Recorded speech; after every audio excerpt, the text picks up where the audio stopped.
Carolyn Dean live radio show featuring Dr. Carolyn Dean. Join Dr. Dean for the next 2 hours along with her host, cohort, and good buddy, Ginny Sanders, also known as Ginny Almighty.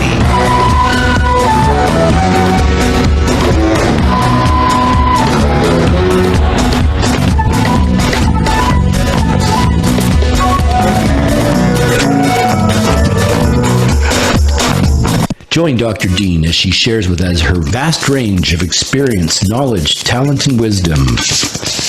Phone lines are now open, and we'll be taking your calls from around the world and here in the USA.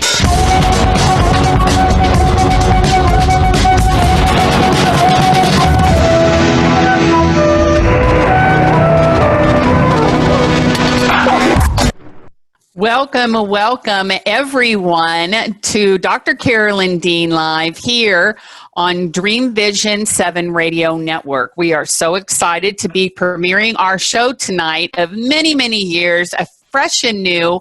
It's like being out on a first date, and I'm all nervous and giddy and wondering how I'm going to deal with this control board and everything. And here you all are. We're so happy to have you here, and we can't think of a better thing to do than to bring on our most joyful and fun-loving person in the whole wide world that we know and love, Dr. Taylor Wallace, who I'm going to introduce to you.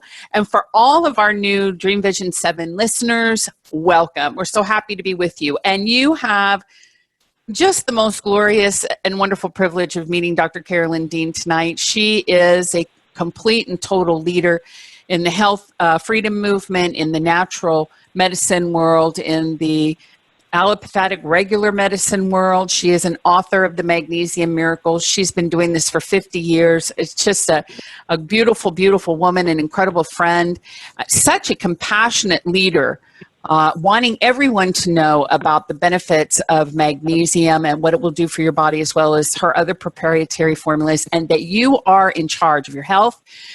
You're in charge of your ability to make choices for yourself, and we're here to help empower you with tools and inspiration. Before I bring Dr. Dean on, I want to remind everybody she doesn't give medical advice on her radio show. We're not that kind of girl.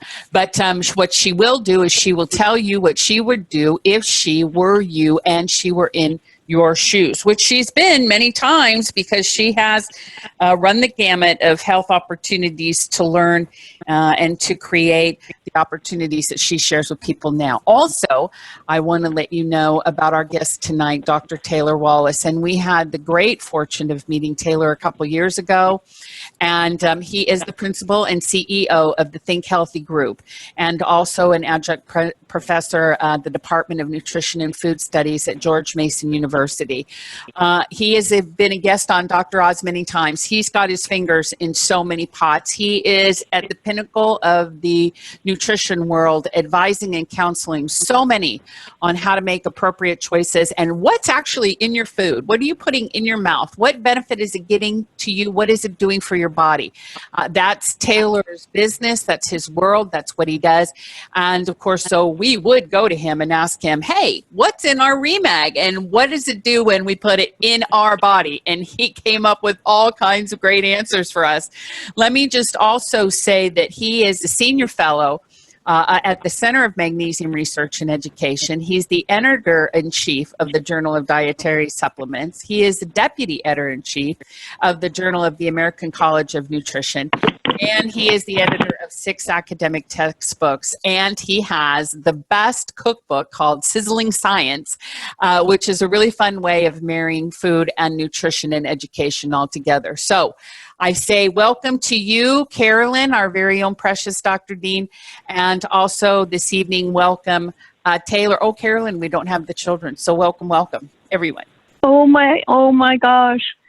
Taylor, yes, hello. We usually have 1,000 children in the background yelling out, yay, but with our new site here, we haven't quite gotten everything worked out. But anyway, welcome to the show, Taylor Wallace. Oh, fun. Well, thanks for having me, and hopefully the children will be screaming yay anyway for all the good things that you are doing with magnesium. And because children are one of those groups that are likely to be insufficient. Oh, yes, exactly. Perfectly said. So let's go to your background, Taylor. I want to know how you got into nutrition research. I mean, you told us about your background, where you grew up, and it didn't seem to be a trajectory toward nutrition. So how did that come about? Right. I like you said, I grew up in a little bitty town called Hopkinsville, Kentucky. It's in the southwestern tip of the state, about 45 minutes outside of Nashville. And if you can imagine, it's low income, and you drive down the boulevard, even today, and it's Wendy's and McDonald's and KFC and all these fast food restaurants. You go to the grocery store, and there's not a fruit or vegetable around. I mean, there's very limited produce and limited access to healthy foods. It's a food desert. And so, I think when I started out my bachelor's degree, food science interested me so much because it was a way to really kind of marry my love of science with a practical solution for people. If we can't, get people to eat whole fruits and vegetables, every day, what can we do to take some of those health properties from fruits and vegetables and insert them into foods that people will consume or have access to? And so I did a significant amount of work with my master's degree in that regard. That's very good, very good. And we see you have lots of blogs. You're hopefully talking about magnesium, but on drtaylorwallace.com, you've got so many topics up there. The first one is sugar substitutes for cooking. So do you do all your own writing? Yes, I do, actually. And in fact, the blog is actually getting updated and will be launching tomorrow around noon with a new blog. So it'll be much more graphical and, eye-catching, hopefully. Oh, well, it's already pretty cool. So what do you like to write about most? Foods or supplements, or what's your passion? Well, so, much like my research interest, what I like to write about online is fairly broad. And, a lot of times I look to the people who follow me and what's in the news. If people want to know, why is this wood in my Parmesan cheese? That was a big headline about a year ago. Then I like to break it down and say, okay, well, this is really microcrystalline cellulose. It's a dietary fiber. It helps Parmesan cheese from clumping.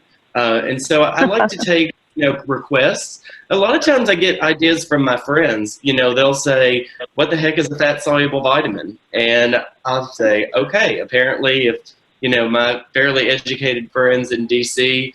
Aren't aware of the difference between fat and water-soluble vitamins, maybe this is something I need to explain to people. Right. Yeah, in your introduction, Ginny mentioned that you've been on the Dr. Oz show quite a bit, and we see pictures of you on the show on your website. So what's that like, being on the Dr. Oz? It's actually been a great experience, and in fact, I just celebrated my 100th episode with the show. Oh my gosh! Yeah. So, it's one of those things that it's always amazing where life takes you, and I'm one of those people that really try to take every opportunity that I'm given, because you only live once. YOLO, that's always been one of my little taglines. But a few years ago, I had started blogging, and the show found my blog, and I had no media experience. I had done a couple of interviews, when I had science articles published here and there with different media outlets, but nothing on camera. And the Oz show contacted me. And I tell you what, the first time I went and I was live, I didn't think they would have me back. I was so nervous. The lights in the studio audience is live. And I just thought I did a horrible job, but they ended up coming back to me and really kind of mentoring me up. What the really cool thing is for me is that as a research scientist, and you understand this probably better than anybody, is there's a lot of bad information out there, and different TV shows, including the Oz show, are often characterized by giving bad information. And so for me, it's been a real treat to represent good science and, really do the due diligence of what we call evidence-based messaging to consumers. And, the Oz show's been great. The producers have been nothing but good to me. Dr. Oz is fantastic himself. He really wants to help the general population. When it comes to producers and things like that, they're regular consumers. So they see a headline and they think, oh my gosh, there's wood in my Parmesan cheese, and, like everybody else. And, so I find it real, I've found a hidden passion within myself to really be that scientist that can speak in layman's terms and to translate the scientific research body as a whole into messaging that people can understand. That's wonderful. And of course, that's how we found you and started working with you. And Taylor's business or company, Think Healthy, we were introduced by another magnesium friend, Andrea Rosenoff, who co-wrote the book Magnesium Factor. We said we wanted to start doing research with our ReMag, and we asked who she'd recommend, and you were number one on her list. So when we approached you, Taylor, we got along right away, of course, like a house on fire, you, me, and Ginny. But what did you think of what we were bringing to you, or this ReMag product? Well, I tell you, there's two things that hit me initially. One, I love working with clinicians like yourself, because the ultimate goal of a clinician is to help the patient. And, I think a lot of times that's very different from, some of the research I've done with, what I would call big food, or some of the big food manufacturers, where it's all about marketing and, looking at the benefits of a product, versus when I work with clinicians like you, it's the exact opposite. It's what product can we develop based on the science that will work for our customers. And I think that's a really enlightening thing about working with you, and as well as other clinicians. I think that a lot of times in food, we miss that piece. The other thing that I really liked is, it's novel. ReMag is a really novel product. It's picometer in size. We confirm that in our lab. And, we've never seen anything like that in the supplement industry before. And so I think, we know that there is a challenge with magnesium, particularly from supplements, because, at levels above 350 milligrams per day in supplements, you have this higher risk of, GI effects or laxative effects, and, abdominal cramping, things like that.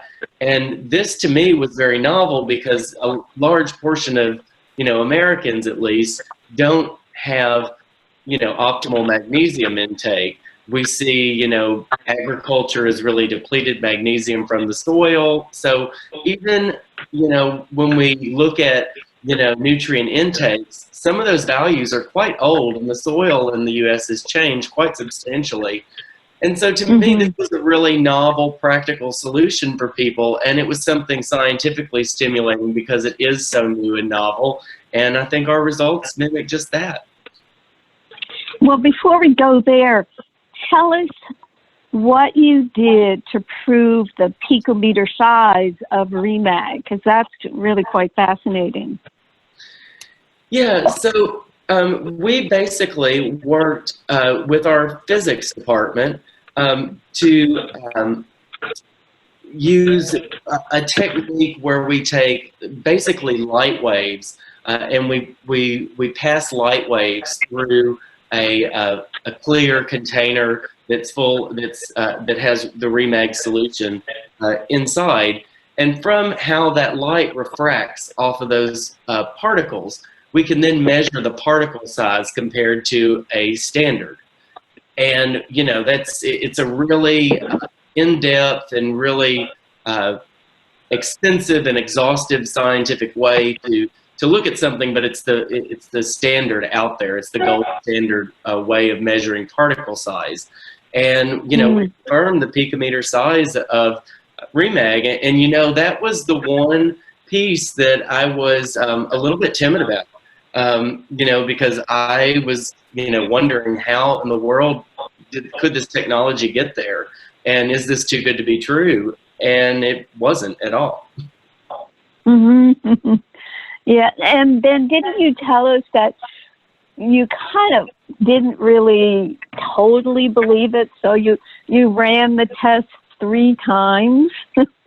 We did, and you know, there's a couple reasons for that. You know, when you have graduate students that are helping you with things and they come back with this amazing finding, you say, okay, go do this again. Like, because, you know, graduate students in turn, and then when they come back to you twice and they say, we got the same thing, then you go with them and you say, okay, I want to see this, because so there's number 3. Yeah, because it's like, okay, you know, did you do something wrong? Are you adding things up, you know, incorrectly? What am I not seeing here? You know, I've got to confirm this. And, you know, we had a great set of, like, not only graduate students, but postdocs and research team members on board working with this project. And, you know, like I said, we found some really amazing things, and this being one of them. Right. Yes. And Ginny and I actually went to Purdue and met you there, met with the team. Ginny, do you want to share what your experience was besides meeting up with some of your old friends in Minneapolis? Tell us about your Purdue experience with this great team. Well, I thought the thing that was really interesting was just the expansiveness of how they actually work. I mean, when we looked at the way that the study was written, Taylor, it was incredible to see the detail. People would come into the lab. Now, correct me if I'm wrong, but I think they came in, they were there for 8 hours. Everything that they did was totally controlled. What they drank, what they ate, how, you know, everything that was induced into their body. They were blood tested several times. And we did the magnesium testing. They had to write in their journals about what they ate after they left. So it really was so rigorous to determine what kind of magnesium intake they were at, what they had done, and then how the ReMag and the other placebos or whatever they were being administered were actually being affected, you know, were affecting their bodies. Is that the way most studies are run like that? Is that level of control? No, and actually that's a big criticism in nutrition science right now, because, you know, a lot of people would just have you come into the clinic in the morning. They would, you know, give you the dose, or maybe you even took it before you got into the clinic. They gave it to you the night before, and you know, you would come in, they would run your blood sample in 10 minutes and you'd be on your way. But the issue with doing that is you risk that person goes and, you know, eats a dark green leafy salad for lunch that's rich in magnesium, or they, you know, go have a candy bar that, you know, throws everything out of whack. And what we did is called a controlled feeding study. And when you say controlled, I mean, we controlled how many times the patients could get up during the day, how much movement they had, because, you know, we didn't want to affect, you know, basal metabolic rates, or, you know, differences in how quick your body is going to, you know, process things. So, you know, we had a kitchen where we measured down to the gram of how much food they consumed. We tried to get them to consume, you know, all of their food. You know, we gave them breakfast, lunch, and dinner, and then packed them a snack to go. And so we really tried to do our due diligence to ensure that every little piece of this study was controlled. And I think that's the real direction that nutrition science needs to go. We have to go the extra mile because remember, all of these nutrients interact, and magnesium on its own has over 600 different enzymatic reactions it affects in the body. So you need to control everything that goes in with it, or you might just completely show no results in a study because you don't have control. Right. Yeah. Well, what we're talking about here, I guess we're coming at this a bit backwards. The study that Taylor and his group did was a ReMag absorption study. We decided that we would just take one dose, 1 teaspoon of ReMag, and give it to someone and see what would happen. And I know that's another thing that you folks were saying, well, that's not much magnesium. What do you expect is going to happen? Correct, Taylor? Well, what did you think when we said, well, no, our ReMag, 1 teaspoon, and something's going on? What did you think? Well, I mean, the way that you had initially described the product, it made biological sense. I was still skeptical. I mean, because, a lot of companies come to you and they have, this great product that's going to work and it's just going to cure everybody's everything, and then it doesn't work in your trial. And this was the exact opposite experience, in that ReMag did affect blood levels of magnesium with just 1 dose. And, I'm not sure that any other supplement has done that. At least I'm not aware of any other study or finding that's similar to that. Wow, that's pretty awesome. So walk through the study a little bit. Ginny's given a great overview, and you have of the controlled feeding. So tell us what happened after the person took their dose, and the different blood tests that we decided to do, because this was a comparison of what the blood was telling us. So, yeah, fill us in on all that, if you would. Yeah, so basically the patients came into the clinic 3 different days, on 3 different days. Those individual days in the clinic were separated, out by a week, so that there wasn't any, crossover from one treatment to the next. In the morning, we gave them a single, 1 teaspoon dose of ReMag, and we took blood samples every couple of hours. Up until 8 hours, they were allowed to leave. We packed them a snack overnight. And then they were told to come back in the morning, and we took a 24-hour blood sample. And, then we looked at what's called area under the curve. So we were blinded to what treatment the patients were on. And at the end, we were able to look at, blood magnesium levels, what we call area under the curve, for the placebo versus ReMag. And, obviously the area under the curve was much greater for ReMag, which, you can mathematically calculate, the rise in blood magnesium based on that. We used 3 different markers of magnesium status. So we used what's called ionized magnesium, which is the amount of magnesium in your blood that is available for your body to do something with. A lot of times, traditionally, the next marker, total serum magnesium, has been what's used, but that magnesium is really bound to proteins in the serum, and your body can't really utilize that. And those levels don't really change either. And so, we were also testing this whole idea that ionized magnesium might be the better marker of status for individuals. The third marker we used is urinary magnesium. So the amount of magnesium that you can collect from the urine after so much time. It's not as accurate as a marker, obviously. People don't have to go pee on the hour, but we capture that as well.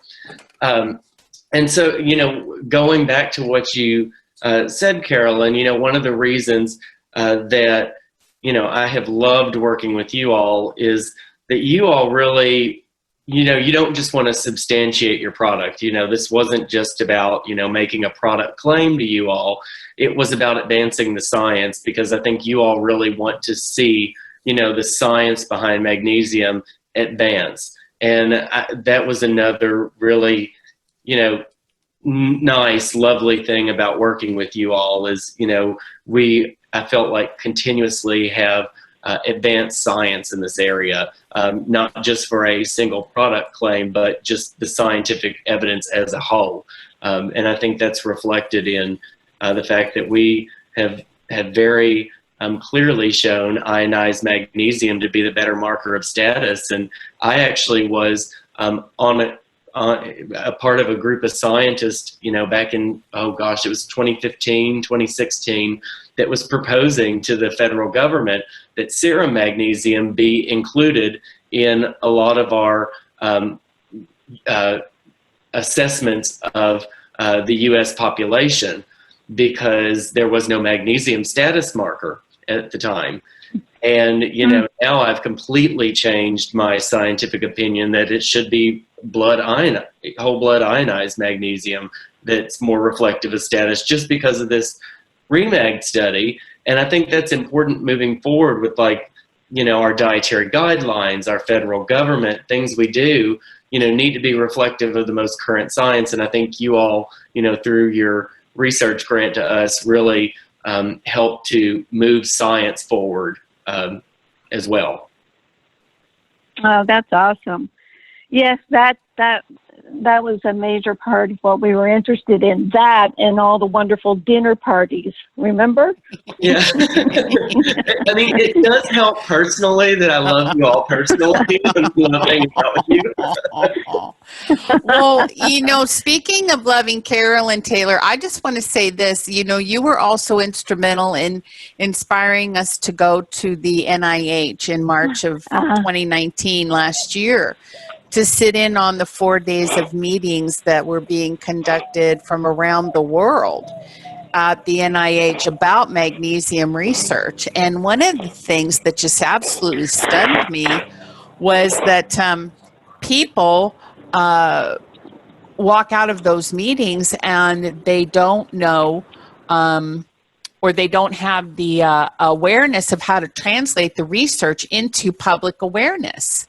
Right. I mean, what is your experience about that? Can you talk a little bit about research, and then how does it impact public health? I mean, I know Carolyn went running out with her hair on fire and started telling everybody, but I mean, how are we supposed to use this research to impact public?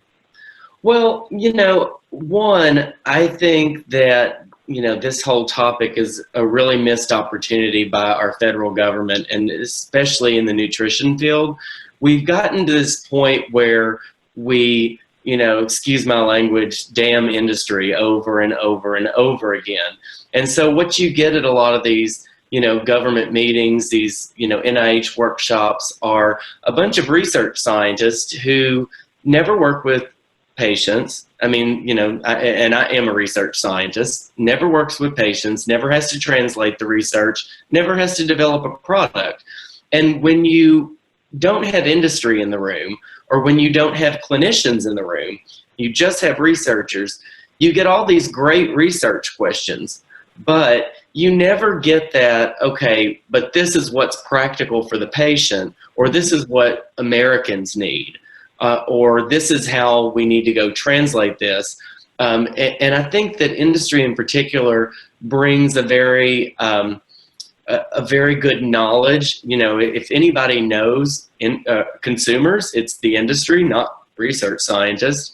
And, they know, we talk a lot, about ReMag, just between us, when we catch up over the phone, and some of the, conditions and disease states that your patients are going through, and how they're seeing improvement. And, Carolyn, we talk a lot about magnesium, but Carolyn has this huge knowledge of all these other minerals and electrolytes and things going on in the body, and how they have these wonderful synergies, and how to really develop supplements again around that science.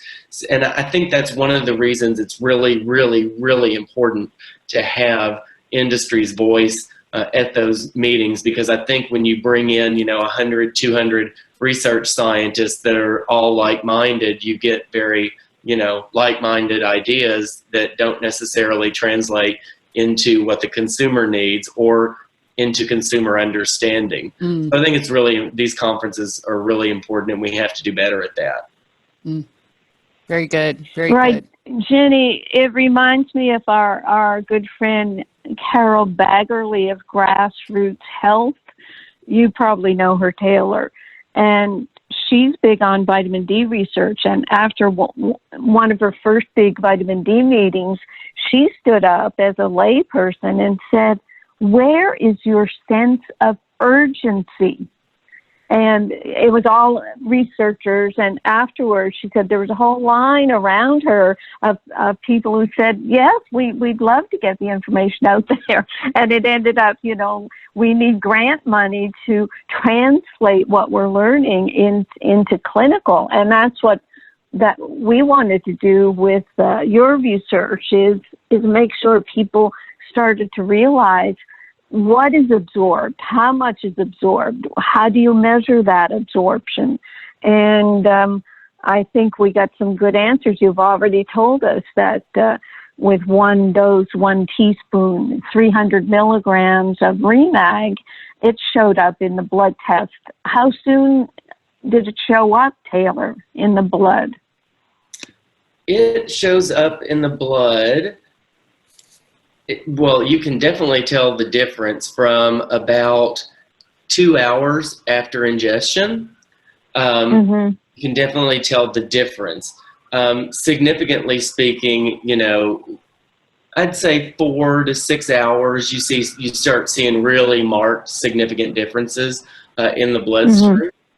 So, and you'll have to excuse me, I reside in Washington, D.C., and the vice president has decided to drive by my house right now. So that's the background noise all these sirens.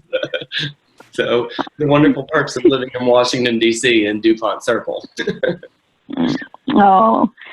So yes, now that's interesting, 2 to 4 hours, because we'll have our customers tell us that they'll probably been taking a ReMag, and then they'll get a heart palpitation or an ache or pain, and they'll take some ReMag, and they say they notice it pretty quickly.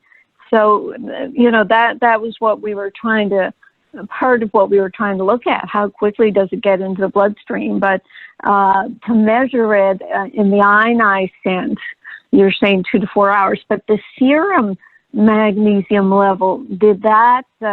was that elevated at all? No. So serum magnesium was not elevated, and that was one of the interesting things about this study. Serum magnesium is what scientists call homeostatically regulated, meaning that the body's level never really changes. Because magnesium is so important, your body likes to keep levels stable, or else you risk heart palpitations and other symptoms of deficiency. And so, what was surprising was that the ionized changed. And remember, like I said, ionized is what is available to the body to, do work from. Serum stays mainly bound. And, it was a really interesting study. I don't want to go and say I was completely shocked by the results, but I think it really, really does advance science along the way in this area. And magnesium in general, did you learn more about magnesium? You already knew about magnesium. You knew Andrea Rosenoff, you're on her board, etc. You knew about magnesium, but what more did you learn by doing our study? Well, as with any study, it forces you to really review the, total scientific literature. And actually one of the, side things that came out of this study a few years ago, like I said, I was involved with this group that was looking at serum magnesium as the standard for looking at magnesium status. And so it made me really go back and, one, assess that literature, but then two, when COVID-19 first came around, magnesium was fresh on my mind, and I had looked through all the biochemistry and all the literature. And, you reminded me of this when you started talking about vitamin D. Magnesium activates vitamin D. So when we talk about serum levels of vitamin D, or what we call serum 25 dihydroxy vitamin D levels, magnesium, it plays a critical role in regulating that. So if you are low in magnesium, your serum vitamin D levels won't maximize. And that seems to be somewhat peculiar within COVID-19, because remember, vitamin D plays a really active role, particularly with that ACE2 receptor and the whole renin-angiotensin system. And so, a lot of that cytokine storm, magnesium is very involved in inflammation, but, magnesium really kind of like it hits a double whammy with COVID-19 because, one, it can really block some of that inflammation that you get during the cytokine storm after contracting the infection. And two, it really, activates vitamin D in the blood, and, that decreases your risk, or it's been published, fairly consistently, from across the world in the last couple of months, that higher vitamin D levels above 30 nanograms per milliliter in the blood and the serum can prevent the onset or prevent infection from COVID-19 quite substantially. And if you look back in medical records of people within the last year, there was a study out of Chicago where, they reviewed over 4,000 patient medical records in the last year, and people who had lower serum vitamin D levels were much more likely to contract COVID-19 compared to people who had higher blood levels. And so, right. I think magnesium is one of those nutrients, when bringing it back to your question, I think a lot of the biochemistry behind magnesium was done a very long time ago. You have some very small studies from like the 70s, 80s, early 90s, where we learned a lot about the biochemical aspects of magnesium in the body. Move forward to today, we as scientists talk a lot more about systematic reviews and meta-analyses and, compiling big data, which is good, but it doesn't always give you the full understanding of a nutrient. And like what I was talking about with, controlled feeding studies versus regular trials, there's a lot of confounding in there, synergies with other nutrients. So it's really important for us to understand the biochemistry when it comes to not only developing products, but the science behind a nutrient like magnesium, because I was able to really argue that magnesium could be significantly involved in COVID-19. And I hope that work will lead to clinical trials that are funded either by our federal government or, a larger foundation of sorts that's trying to get to the bottom of this. Right. Now, you're talking about the magnesium and vitamin D. That's a paper that you were writing just recently. Did that get picked up, and will that be published? Yeah, so we're actually waiting for it to come out any day in the Journal of the American College of Nutrition. So it got accepted at the end of last week and should be online within the next couple of days. Awesome. And that brings me to the first of several papers that you're doing on our research. Tell us about the journal that published your first paper. Right. So the journal that published our first paper, which was titled Circulating Ionized Magnesium as a Measure of Supplement Bioavailability, results from a pilot study or randomized control trial published in the journal Nutrients, which is one of the, again, like the Journal of American College of Nutrition, is one of the top journals in the field. That's very heavily cited and read by almost all nutrition scientists in the field.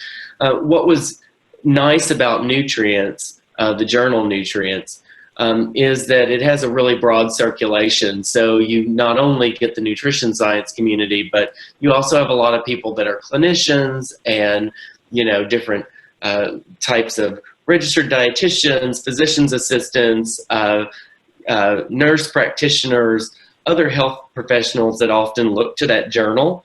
And so, I always try to, a lot of times as nutrition scientists, we publish in these little journals that are very specific, but, they're read by a very small group of similar researchers, and they don't necessarily get out there, very broadly. And Nutrients is not one of those journals. It has a very broad circulation, and so we were really, really excited to get accepted to this journal, just because it has a very high quality standard. It's a high bar to get published in that journal. That's awesome. Now that's just recently come out. We can put it on the chat line for people, and we'll be blogging that out to folks. But has there been any feedback that's gotten back to you yet about this paper, Taylor? Oh yeah, I mean, we have been, in constant contact with, not only, the Center for Magnesium Education and Research, but, we've also been in contact with, NIH about the study. We've been in contact with the U.S. Department of Agriculture. As you probably know, our dietary guidelines are getting ready to publish here in the next month or so. And, magnesium is a nutrient that a lot of Americans lack. And so this research we definitely shared with those groups. And, we see that there's already been hundreds of downloads of this manuscript. So, we look at what we call number of citations, what scientists call an impact factor, how much impact, how many times cited this manuscript is. Mm-hmm.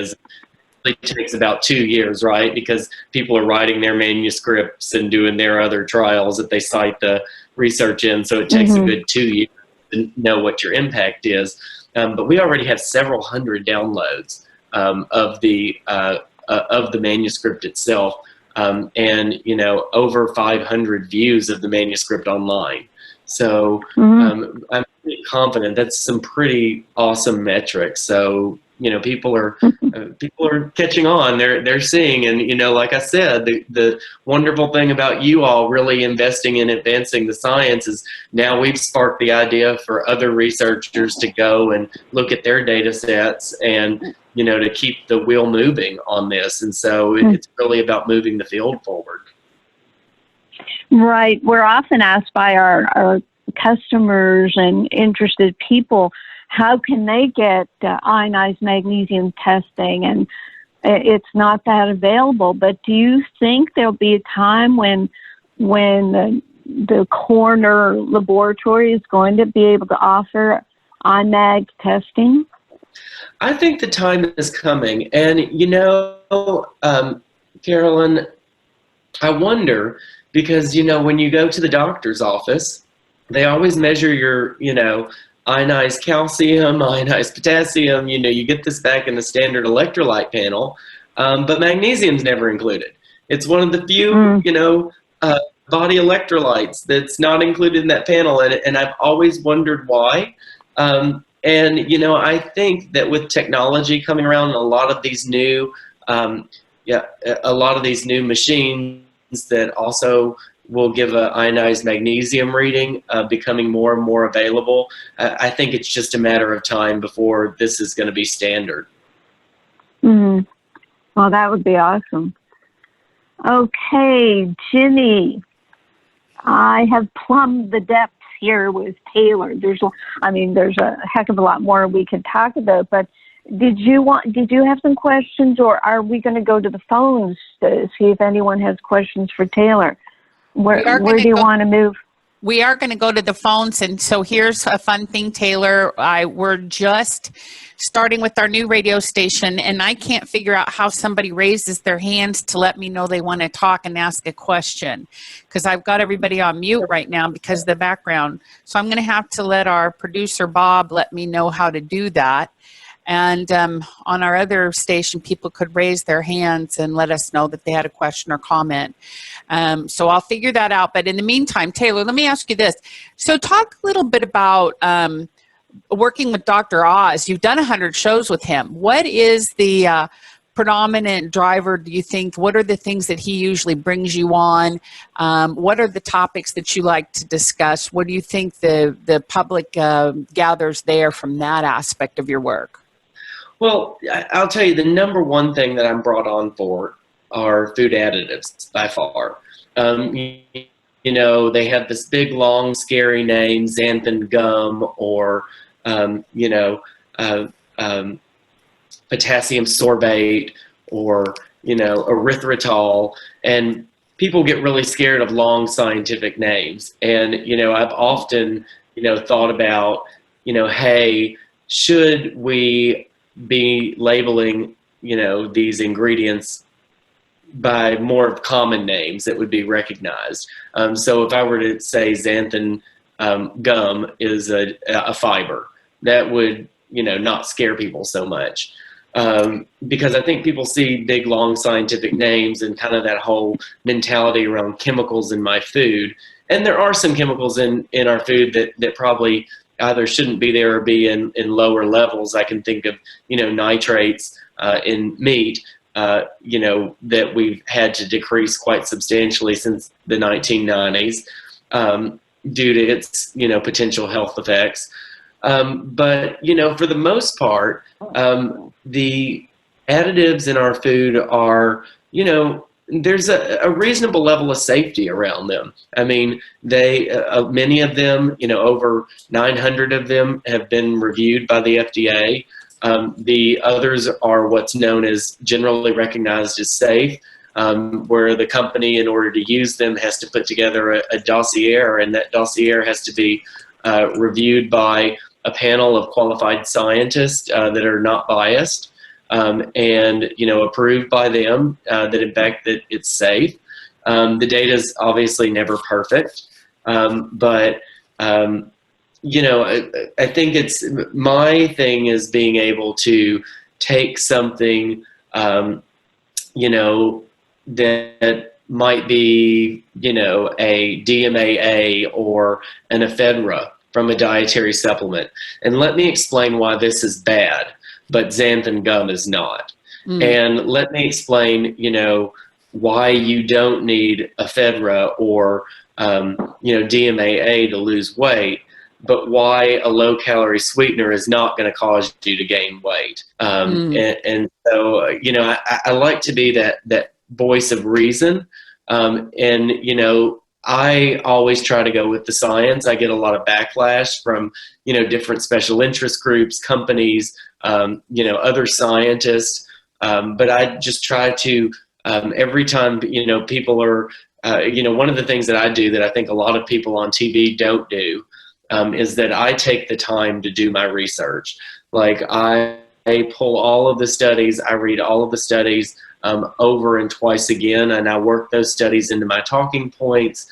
And, then when I get on the show, it's almost like after 100 episodes, like those other people on the show know not to argue with me because I know my stuff. It's like they've got a set of talking points that they're reading from a script, but I can go biochemistry on them really quick if they want to get in a debate. And so I think when I started off, it was a little bit more not only me being nervous, but people challenging me. And after you go biochemistry on somebody that doesn't know the biochemistry a few dozen times on national TV, then they kind of back up and they trust you a little bit more in front of a live audience, if you know what I mean.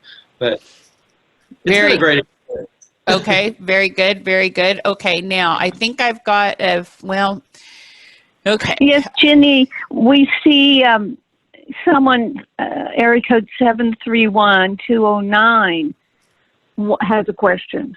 Yes, Does that but they're not showing up on the board, so I'm not sure who they are because that's not the way the board looks. I'm sorry, but I will just try to see if I can find, is this 731? No, that's not 731. Maybe this is 731. Let me see if that's 731. Nope, that's not 731 either. So now, there we have it. We will continue to press on and figure out how to do this where I don't have to take everybody's phone off mute because I had it that way earlier and it didn't work. It's so wonderful to do this with Taylor because he just loves us so much. He won't know how we're bumbling around tonight. Now, Taylor, let me ask you this too. If you had could spread your magical scientific wand and make one change in the food industry or the food processing industry or food and nutrition industry or the dietary nutrition industry, what would you like to see as a fundamental structural change in your industry? That's really easy. And in fact, I just wrote about it for USA Today in an opinion piece. I would establish a National Institute of Nutrition within the National Institutes of Health. We have all of these institutes within the National Institutes of Health. They all focus on treatment of disease. Less than 3% of NIH's budget focuses on nutrition and prevention of disease. Obesity is the #1 thing that is driving all of these chronic diseases, and we invest little to nothing on disease prevention and health promotion. We focus all of our efforts on, and this is the liberal side of me coming out, we focus all of our efforts on paying for drug development that, drug companies take and mark up the price, patent, and sell to us at extremely high prices, and it's done with taxpayer dollars, and there is little to nothing that is government funded on the prevention side. And I think that is one of the ailments that is really plaguing the health of the U.S. And across the world. We need investment in prevention, so it's definitely establishing a National Institute of Nutrition within NIH. Excellent. This is where the children come in and say, yay, Taylor. They do. You wouldn't So believe, perfect. You wouldn't believe the research gaps that we have. And, it angers me so much every time I hear from, and it's always a special interest group or somebody who has their own bias, that my study was industry funded or, whatnot. We can't do science in this field without industry funding because the government gives us little to nothing for prevention research. And so we have to rely on industry and people like you all to really advance this field. And it's a shame. Well, this is why we got involved with you to do the university studies. That's why we got involved with grassrootshealth.org. They're able to allow us to get our blood tested at home. It's a blood spot test, and we send this little bit of cardboard off to the lab. And we're finding out what people's vitamin D, magnesium, omega-3 fatty acids, and TSH are. And Carol Baggerly, who runs this organization, is having incredible results. She started with vitamin D, and then Dr. Mercola told her about our magnesium work. Have you heard of Grassroots Health? Taylor, do you know what I'm talking about? So I think I got a little bit distracted. What were we talking about? Well, Grassroots Health, they're an organization that Carol Baggerly started when she had breast cancer, and then come to find out, a year or so later, that her vitamin D levels impacted on her breast cancer. and she couldn't find anyone who was doing clinical research that would help. We'll be back with Hour 2 of the Dr. Carolyn Dean live radio show, along with host Ginny Sanders, right after this brief station break.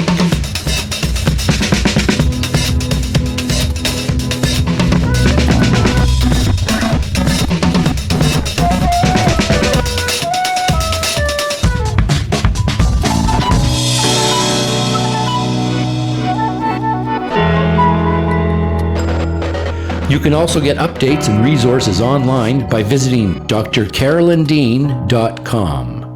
That's drcarolyndean.com. Did you know there are 65 health conditions associated with magnesium deficiency? Magnesium deficiency is a public health crisis growing in scope and proportion.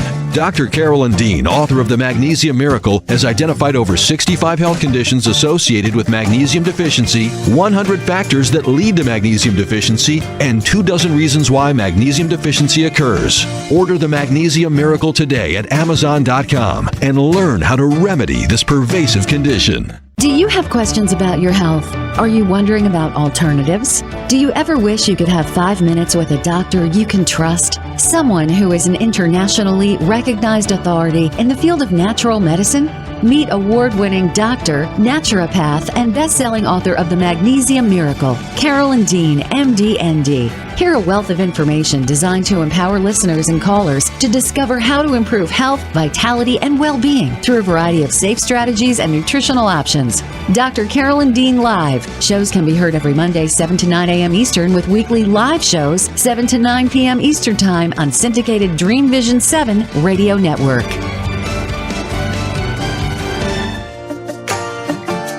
Natural health, vitality, and well-being. Yes, everyone wants it, but not everyone is sure how to achieve it. Dr. Carolyn Dean's Completement Formulas are more than just dietary supplements. They're whole foods and picometer minerals designed to complete your nutrition, not just supplement it. Experience the difference Dr. Dean's formulas make. Visit RNAreset.com to learn more. That's RNARESET.com.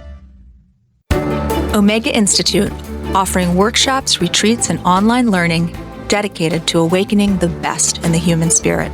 With more than 40 years at the forefront of holistic studies, Omega is known the world over as a trusted source for integrated approaches to personal growth and social change. Located in Rhinebeck, New York, just 90 miles north of New York City, Omega's natural environment and quiet pace allow for extraordinary experiences to unfold. Learn more at eomega.org or call 877-944-2002. Again, 877-944-2002. This is Dream Vision 7 Radio Network, uniting mankind with universal love. Our shows are created from the heart, bringing each listener to a place of divine enlightenment. Breathe, relax, and enjoy. Let life flow.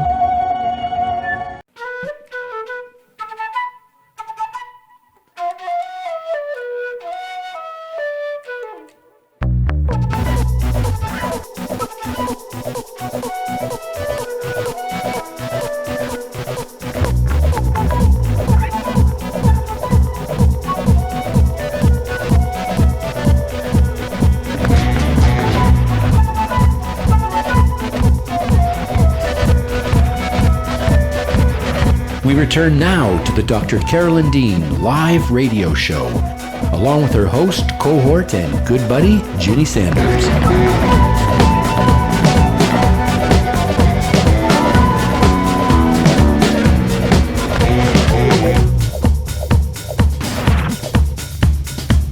Phone lines are open during live broadcast.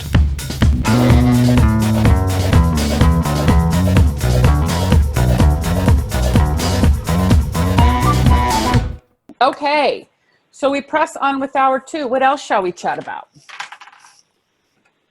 Well, I was trying to talk about grassroots health, and I think it's something that Taylor would be interested in because it is it's bringing sort of home testing into the clinical realm.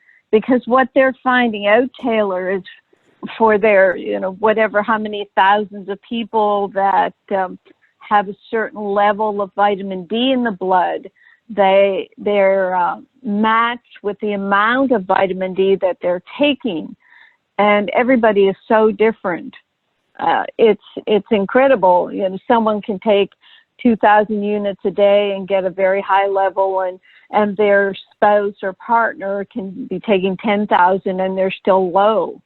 So everybody has different requirements. Now, I'm saying, well, it could be partly their magnesium saturation that's affecting their ability to pull in their vitamin D. So this organization, grassrootshealth.org, they're establishing statistics to be able to give us answers like pregnant women, how much vitamin D should they have in their blood tests, and how much should they be taking in order to get that level. And they've already found out that people who take over 1,000 milligrams of vitamin C a day, they require less supplemental vitamin D to get a sufficient clinical level of vitamin D in the blood. Now, that's never going to happen in university studies because they just keep testing one thing at a time. I mean, you were very clear about how you just have to test the magnesium to be able to make sure it's not affected by other things. So I think it's quite interesting, and it's a type of research I've been wanting to do, the $1 billion that you would take for a university study or a drug study, let's say. Why not set up a clinic with all our products and give people our products and measure their outcomes? I think that would give us a lot more information than doing a $1 billion drug study. What do you think, Taylor? Oh, absolutely. And I tell you, it goes straight back to my point about having a National Institute for Nutrition. Almost all of the research I'm aware of on vitamin D has been done in Caucasian populations, and we now have evidence to show that at least African Americans metabolize vitamin D very differently, at least sun exposure. Baby's still out of the bathwater, whether it's that way for ingested vitamin D, excuse me. And, it's we need that subpopulation research. And, I think what you're saying is dead on. I think we should be working with, clinicians like you who have access to patients that we're interested in to, measure these markers. And I think technology will take us there. I mean, I won't lie, more than just our lab. We're doing these types of measurements and assays these days. And that's because the technology has really enabled us to measure multiple markers on, with one sample and one platform.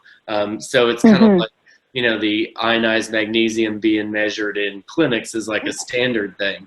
Do I think it would happen if it was, a machine that you had to purchase just for ionized magnesium? No, because that's a cost of the clinic. But I think when a machine that measures, different markers incorporates ionized magnesium, then you'll see that it's a very different story. When I was the chief science officer at the National Osteoporosis Foundation, one of the things that was not so great about Obamacare was that it cut DEXA scanning, or what most people know as bone scans. It cut the reimbursement for clinicians from about $150 to a little less than $50.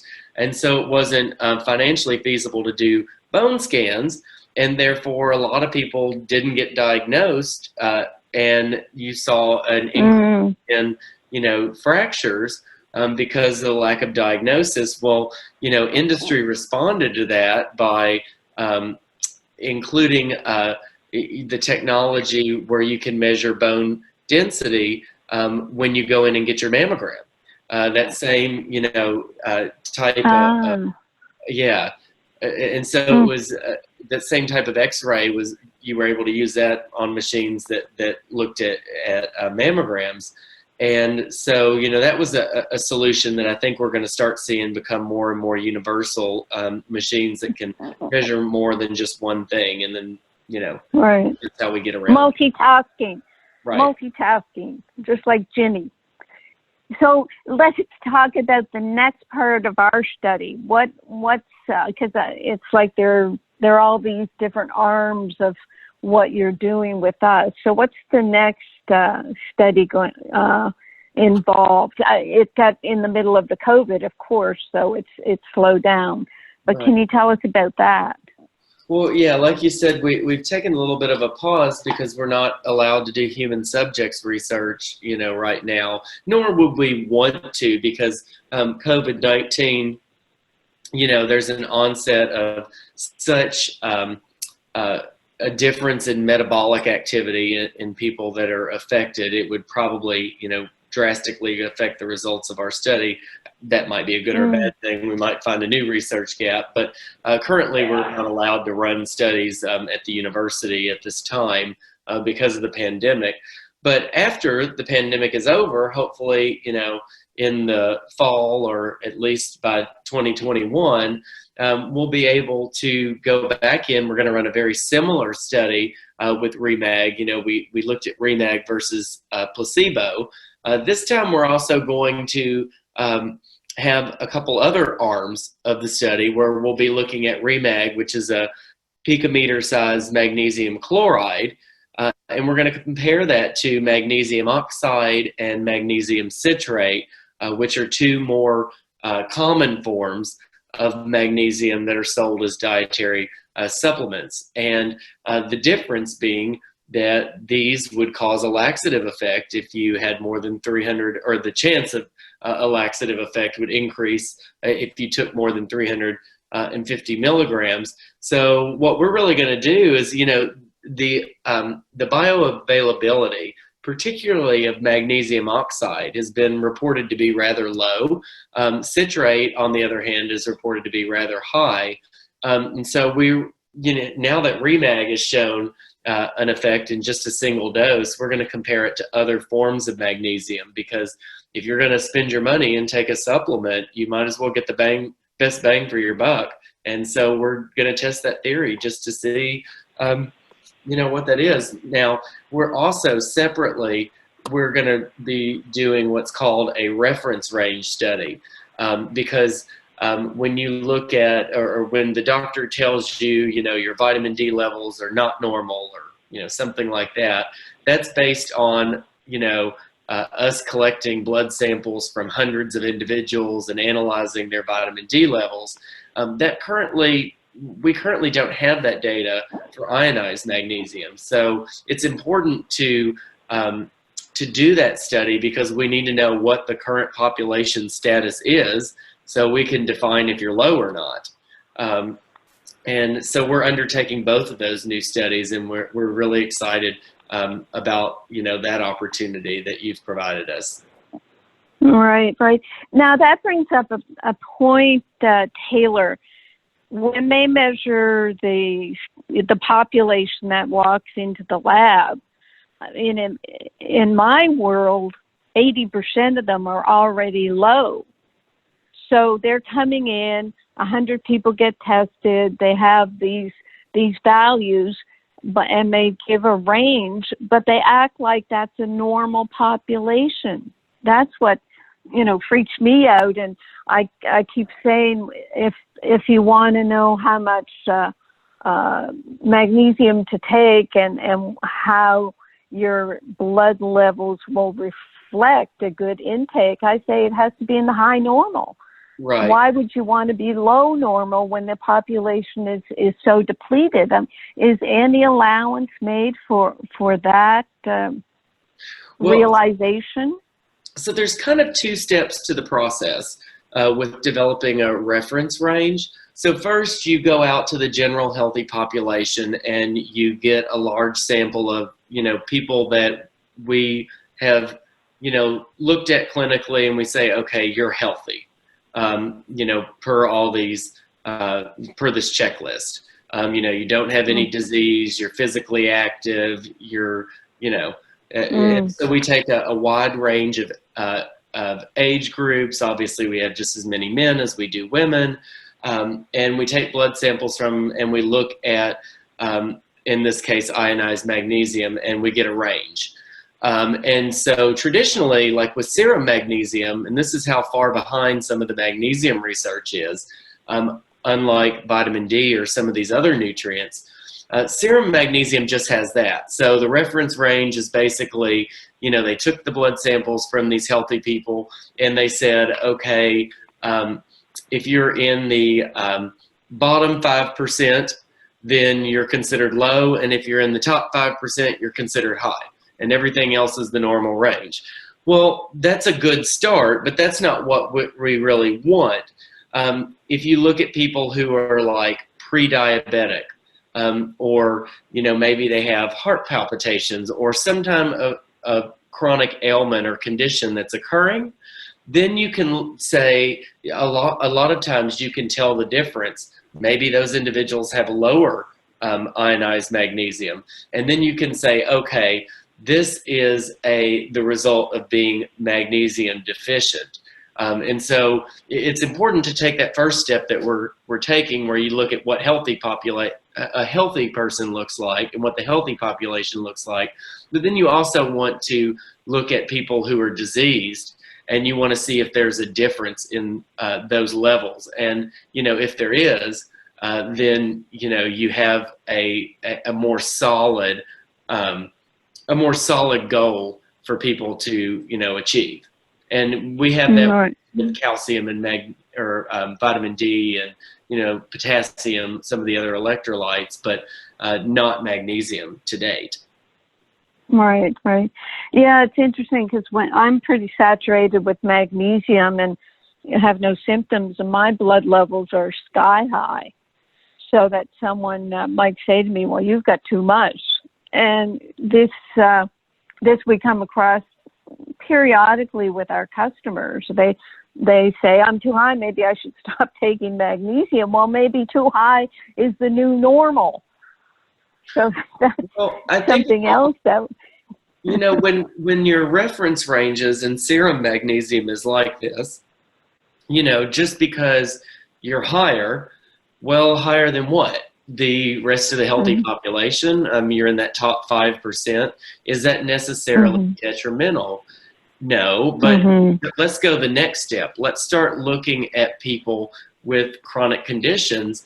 And then, if you identify the level at which high magnesium is an issue, then you can begin to say if you look at somebody who's diseased that's hypermagnesiemic, that's not just based on, here's what's in the normal population. That's based on, okay, if you go past this level, you get this type of toxicity. And, all nutrients have a level to where there's toxic effects.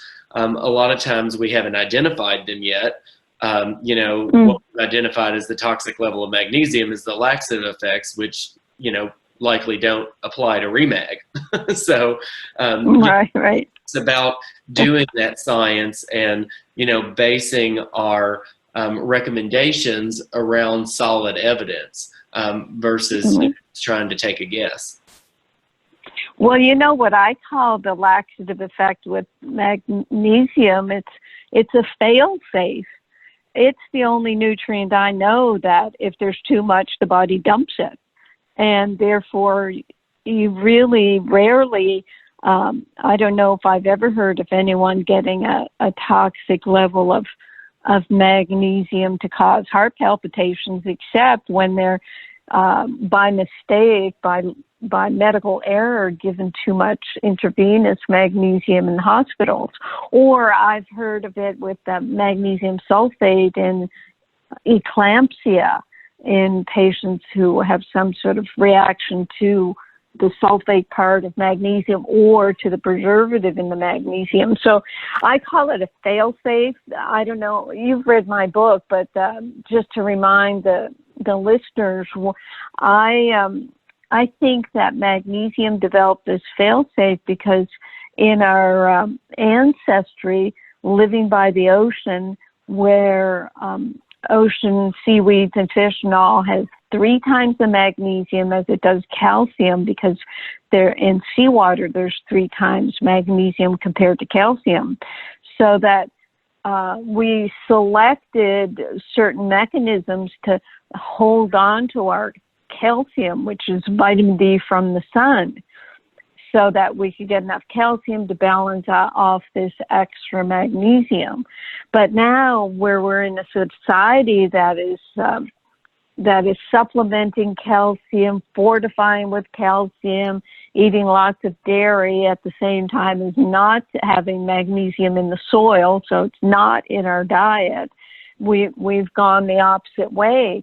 And then we've got this culture now with the high dose vitamin D, where they think it can be a cure-all, and we're getting problems because people aren't taking enough magnesium. And there's so many gaps in our nutrition knowledge, like you were saying. Well, and I'll say a couple of things. One, like with magnesium, calcium, and phosphorus, and some of your other minerals, your body does know when to cut off. So, one of my arguments a few years ago, again, when I was at the National Osteoporosis Foundation, is Bayer, the company, had come out with a 1,200 milligram calcium product. And I was just kind of like, okay, well, that's not right, because your body will only absorb a maximum of 500 to 600 milligrams at a time. So you have a lot of postmenopausal women that think, oh, I can just take my calcium supplement once a day and, I'm okay. But you excrete, a majority of that calcium because your body does, in many aspects, have a cutoff of it. And then you have, these different nutrients, magnesium and calcium being 2 of them, that compete for absorption. So if you're taking a magnesium supplement and a calcium supplement, they'll most certainly compete. Now, ReMag is absorbed in a different way than, most magnesium supplements, or at least we think it is. So that might not necessarily be the case there. But traditionally, iron, zinc, calcium, magnesium, a lot of those minerals compete for absorption, and the body does cut it off at a certain point. It just goes to say, again, that we really, really need good research in this field. And, it also, I think, stems from, there's a lot of voices out there. It's every time I read Journal of the American Medical Association, I almost cringe, because I just know every nutrition thing in there isn't going to work. And it's usually because somebody didn't study it correctly. They didn't control the study like what we did in ours. They didn't, look at synergies between nutrients. And so, you really have to have an in-depth understanding of that biochemistry before you get into the lab.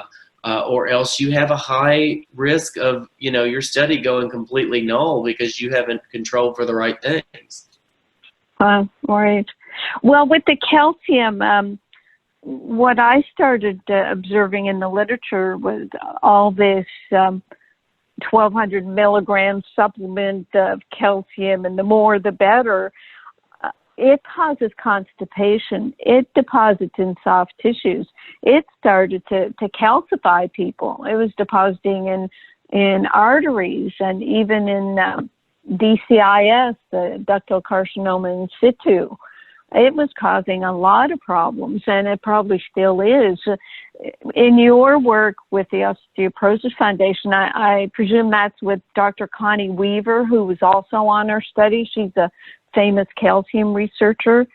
Did you study or go into the calcification aspects of calcium supplementation?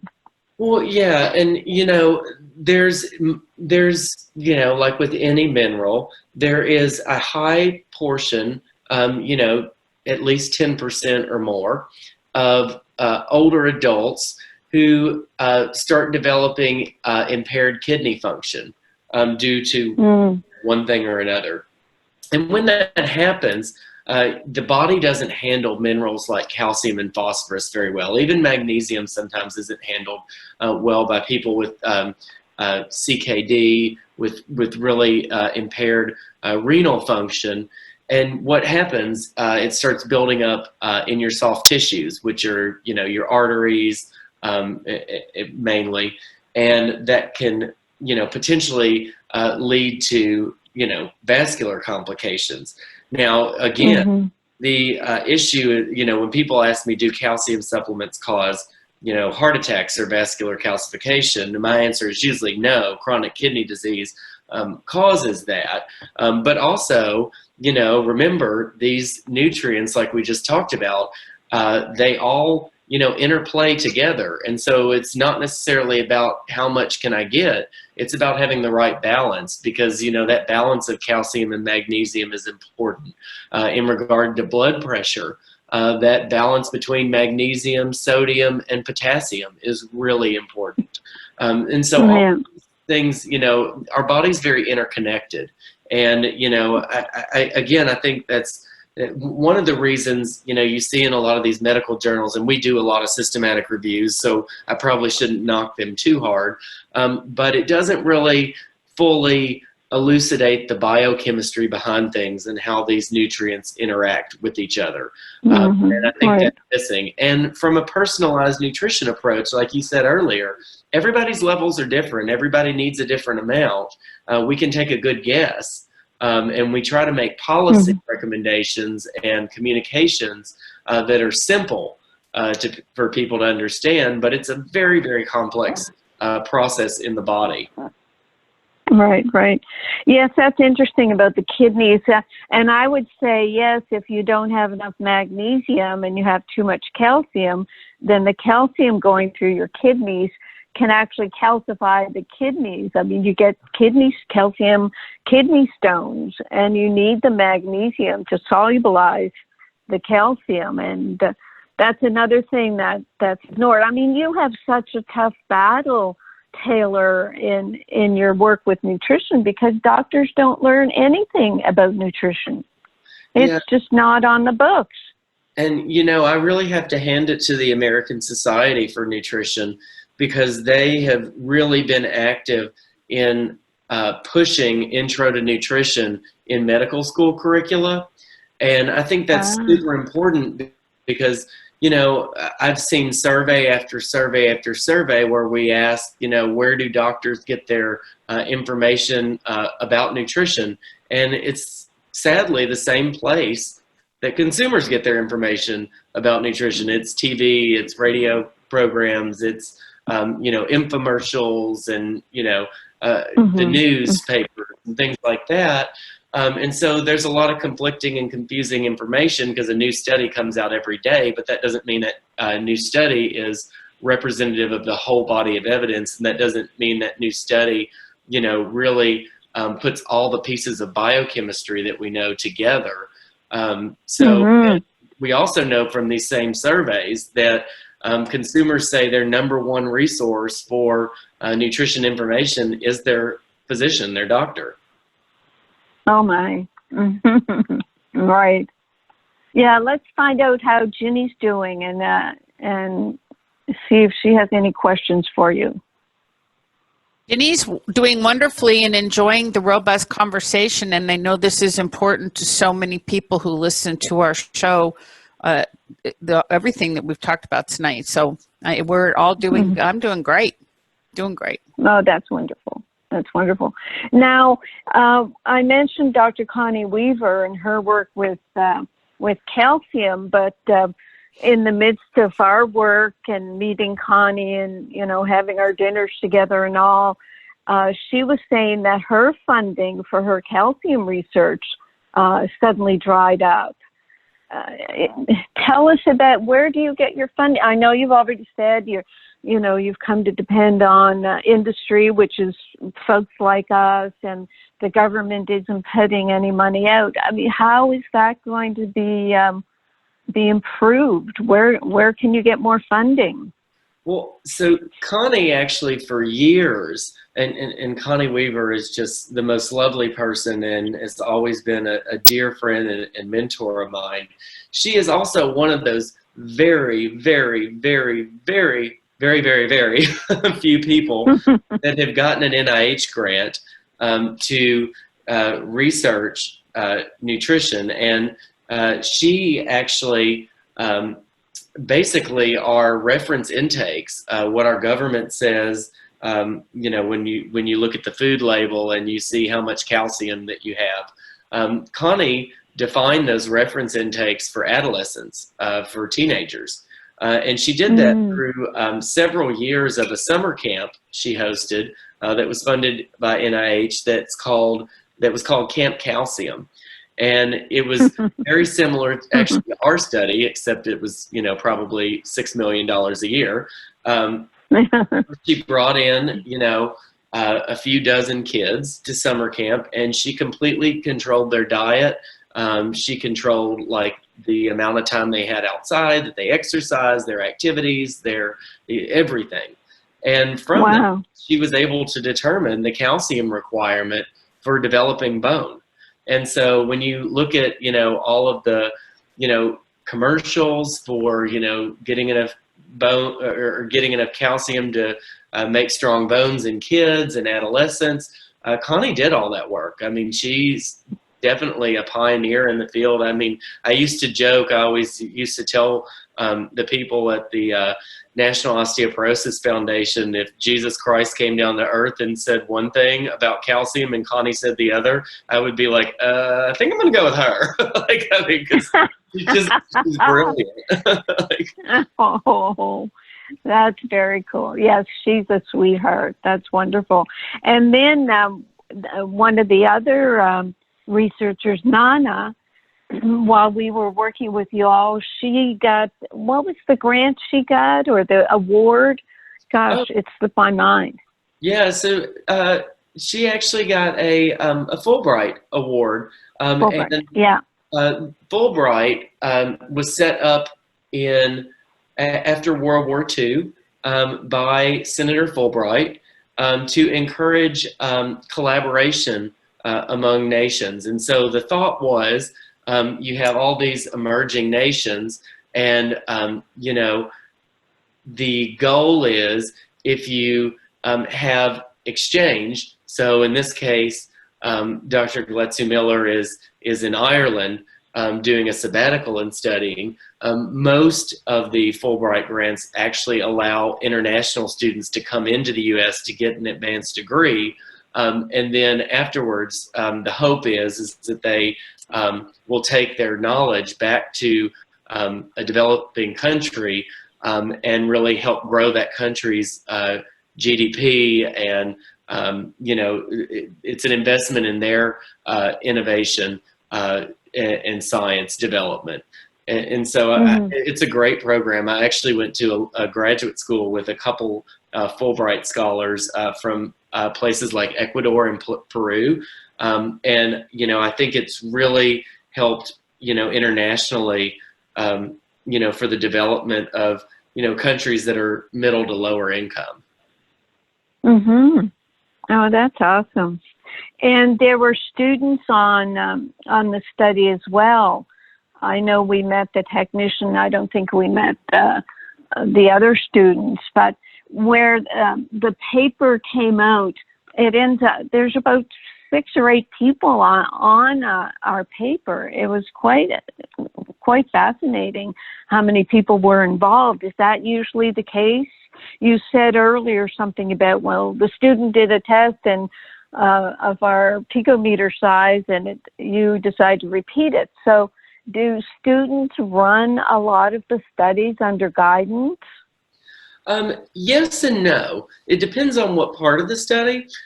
So, you know, if you take a controlled feeding study like ours, you have to have a dietitian that prepares the individual meals that have the right nutrient ratios, because you don't want to give you know, food that's high in magnesium when you're doing a magnesium trial of a supplement.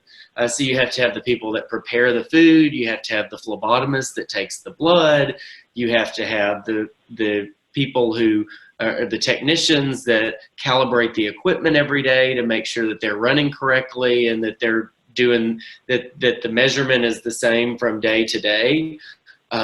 You have to have people who are planning and executing the study, like Dr. Gletsu Miller and myself. You have to have statisticians who come in and look at all of the different variables in the study, and you try to correct for anything that might be confounding. And you have to ensure you have strong statistical analysis. So, in a good study, there are, lots of individuals on that study, even in a small study like ours. And that's a good thing because you get so many different perspectives and ideas that you're more likely to not miss something, or at least in my opinion. Right. So what's your wish list for how you want to proceed, either with us or with magnesium or with the NIH? What would you like to see? Because I know when we sat down and Nana was saying she wanted to do studies on magnesium and diabetes. What's your wish list, Taylor? Well, first, I want COVID-19 to go away so we can finish your trial, as well as the other, 7 trials that I have going on that got, cut right in the middle. And so, I want to finish that work. I want to finish the reference range work of the healthy population. And then I want to go into chronic disease. I want to start looking at individuals. And I think, type 2 diabetes is a good one. I think heart disease is another, issue that's, and blood pressure that is, they're good markers of if you might be insufficient or deficient in magnesium. And I want to try to create a reference range there. I also want to do a randomized control trial once we identify which disease states are likely most influenced by magnesium and we get that reference range complete. I want to start, I would love to do a large randomized control trial with ReMag and look at, a dose response. And what that means is we would give multiple doses. So, one day you might get 1 dose, or you could be getting 2 doses or 3 doses or the placebo. And what that does allows us to see, if what the appropriate amount of magnesium to supplement with. So, if 1 dose shows something, then maybe 2 doses shows an even better effect, and then maybe 3 doses, and then maybe 20 doses is too much. And I think that's important for developing reference intakes within our federal government. One of the things people don't realize is that our federal government a few years ago prioritized magnesium as one of the nutrients that the reference intakes need to be updated. And our friends Andrea Rosenoff and Becky Costello at the Center for Magnesium Education and Research were pivotal in getting the data to where out of these 40 or so nutrients that magnesium was selected as one of the top 4. And now that sodium and potassium have been done, vitamin E, omega-3s, and magnesium are prioritized next. So I think this work that we're doing and future work, the more we can do, soon, the better off that these new reference intakes will be informed by evidence. Very good. So, yes, I didn't realize we were right up there in line for this reference ranging that will highlight. And now that you know how important the absorption is and how ReMag is absorbed, we'll be getting to the point where ReMag will be the sine qua non, whatever that means. It will be the top enchilada. Right. Very good. I think our second study where we look at magnesium and oxide and magnesium citrate is going to be really exciting, because I really think that we're onto something with ReMag. And I think, like I said, that it's not only, this research isn't just good for the ReMag product, it's good for the world because we're advancing what we know about magnesium and our requirement for magnesium. And this research has long been due. Very good. Ginny, over to you. Do you have a question? I mean, we're coming down to the final 10 minutes. I can't believe we've been at this for 2 hours. Thank you so much, Taylor. Are there things you want to say? What have we left out? Oh, gosh. Time just flies by when I talk to you all. I didn't even realize we were up to 2 hours. Oh, you're so sweet. Well, yeah. I just think that, for the people that have listened in for 2 hours, I mean, I think that this field is so exciting and so emerging, rapidly emerging, that, it's changing by the day. And, one of the things I will say that is a good thing, or at least in my opinion, that has come out of COVID-19, we've always been, at least as scientists, a little bit scared of supplements. And I think that's really going to change after this whole pandemic, because I think we're starting to see more and more, particularly with vitamin D, but also with other nutrients like magnesium, that supplements can really change the game when it comes to health, particularly with this type of an infection. And I think that's going to make people a lot more open to using dietary supplements to fill the gap. I mean, and it's practical. Like you said, the soil's been depleting for some time now. Magnesium levels and intake aren't what they used to be. And we know that. You see the same thing with potassium. One of Dr. Weaver's new studies that just published in Journal of American College of Nutrition showed that blood potassium levels were decreasing. From 1999 to 2016, it was gradually decreasing, and it's the same story of potassium as it is magnesium. And, from a sustainability standpoint, we're really going to have to learn how to sustain, soon to be 9 billion people on this planet. And I think, supplements are, going to be a practical option for many people. And so, I think that nutrition science is moving forward. I think more and more people are recognizing its importance. I think consumers are becoming more educated on the science that is out there. I think in a lot of instances, technology is wonderful because it's enabled us to communicate directly with each other at a much faster pace. At the same time, it's also enabled a lot of misinformation to be out there. And so, I see that as an opportunity, but also as a big challenge. And, like I said, I think the most important thing we can do as Americans is establish a National Institute for Nutrition within NIH where there is mandated federal funds. Our dietary guidelines, we publish dietary guidelines, we update them every 5 years. And every 5 years, there's a committee of 20 of the most prominent nutrition scientists. One of my dearest friends, Regan Bailey, is on the current committee. Connie's been on, of course, past committees. And every 5 years, that committee leaves behind questions where there wasn't enough research to make public recommendations around.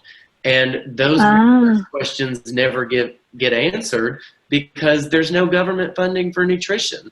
And so I really do think, as a nation, we have to get it together when it comes to prevention research, and we have to fix the system, not just for magnesium, but for all of the nutrients that our body needs. And if we want to combat disease, then we've really got to start investing in prevention. Well, one thing I'll say, oh, go ahead, Carolyn. No, your turn, hon. I was just going to say one thing I'll say that Carolyn probably won't say, Taylor, because she doesn't brag the way I do on her. But, our cohort of customers is usually 45 plus, and a lot of them are 65 plus, and many of them are in their 80s. And they're committed to having a quality lifestyle, and they're using our products, and they're using them in a way that Carolyn recommends. We took a survey of our entire customer population from around the world, and we only had one customer that had the flu, the COVID flu. And that's really a testimony to what you're talking about. Proper supplementation directed by doctor recommended, doctor supported, clinically, research and validated, and then in a preventative manner, so that when your body is presented with a challenge like this pandemic, you can rise to the occasion. Absolutely. And, you just actually sparked a new research question in my head, and we'll have to talk offline. But I have a master's student that I'm working with. She's just doing some very simple survey research, but she's more into the psychology behind why people take dietary supplements. And she's been relatively interested in magnesium with all the work that Nana or Dr. Gletzy Miller and myself have been doing lately. One of the criticisms about dietary supplements is that healthy people take supplements. So it might not be the supplement, it's just the healthy lifestyle is usually what takes a supplement. It would be really interesting to go back in and look at your customers and see the psychology behind why they are taking magnesium. And I think you'll see, or at least from what I've seen, a very different story than what's in a lot of the peer-reviewed journals right now. Yes, absolutely. Right, because our customers are sick. Yeah. They are sick.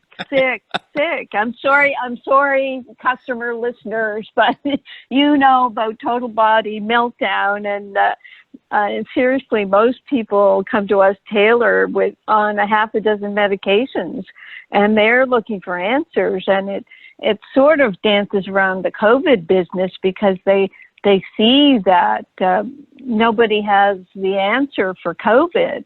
So they do look for supplements, or they look to supplements, and we're working now with certainly our ReMag and our Pico Zinc, because hydroxychloroquine, it works to open up cell mineral ion channels to allow zinc into the cells.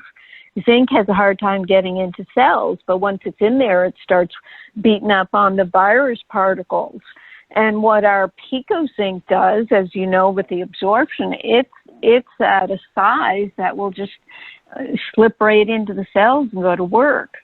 And we're working with the vitamin D3 K2 product, and we have a whole C vitamin C, and what we're finding already, and it'll become quite evident to our people, if they start taking these immune supplements, they're going to have so many other benefits: skin, hair, nails, even longevity, even wrinkles, even just the energy. Everything is going to be enhanced because they're taking nutrients which are such high quality and so well absorbed.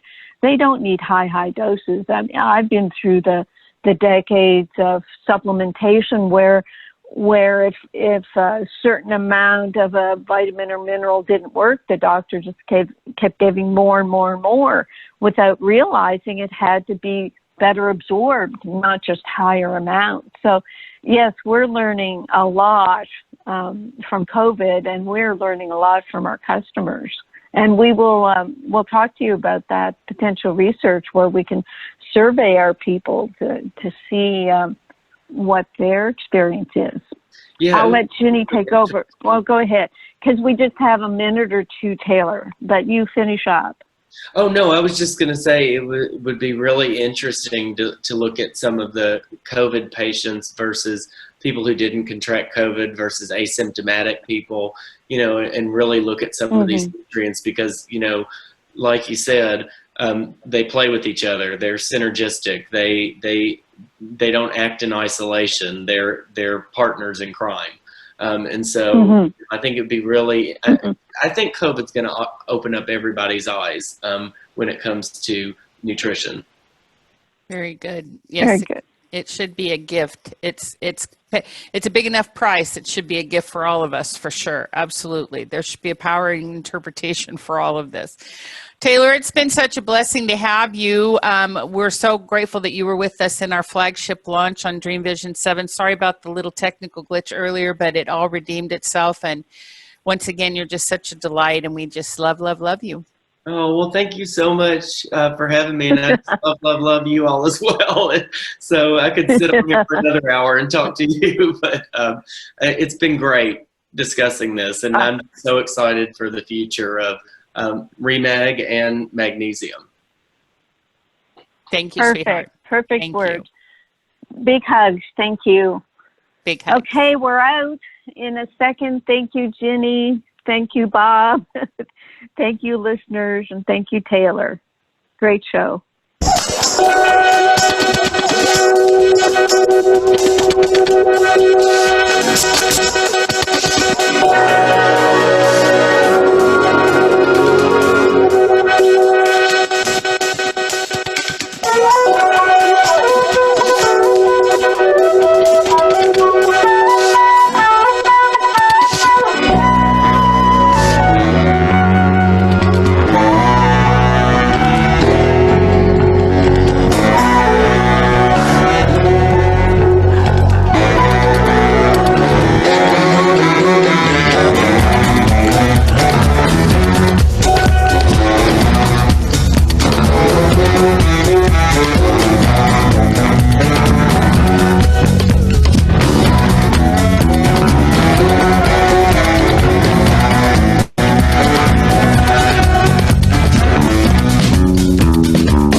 Been listening to the Dr. Carolyn Dean live radio show. For questions about today's broadcast, email Dr. Dean at questions@drcarolyndeanlive.com. That's questions@drcarolyndeanlive.com. This is Dream Vision 7 Radio Network, uniting mankind with universal love. Our shows are created from the heart, bringing each listener to a place of divine enlightenment. Breathe, relax, and enjoy. Let life flow.